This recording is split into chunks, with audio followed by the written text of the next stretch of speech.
Masse et dimension de l'atome. Premièrement, masse de l'atome. La masse de l'atome est la somme de la masse de ses différents constituants. Donc la masse de l'atome est égale à la masse du noyau plus la masse des électrons qui gravitent autour du noyau.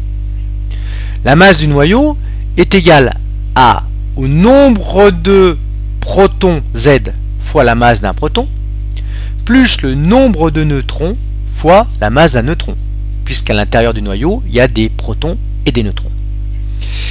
Plus Z fois la masse d'un électron, puisqu'il y a autant d'électrons que de protons.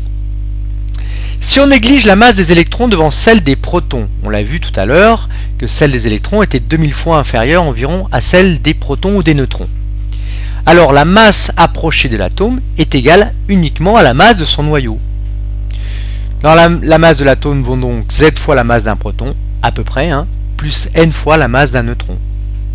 C'est-à-dire A fois la masse d'un nucléon, puisqu'il y a A nucléons dans le noyau. Prenons l'exemple de l'atome de sodium. 23 nucléons et 11 protons. Que vaut la masse de l'atome? Eh bien, la masse de son noyau plus la masse des électrons. Je réécris l'expression littérale et je fais l'application numérique.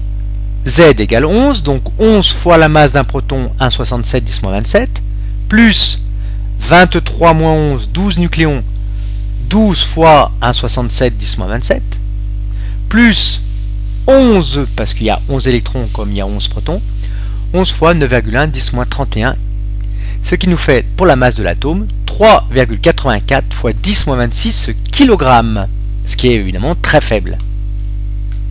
Si on avait à calculer la masse approchée, qui est égale à la masse réelle, à peu près, donc la masse approchée vaut A fois la masse d'un nucléon, ce qui fait après calcul 23 fois 1,67 10-27, c'est-à-dire 3,84 fois 10-26 kg. Le kilogramme étant, je vous le rappelle, l'unité légale de masse.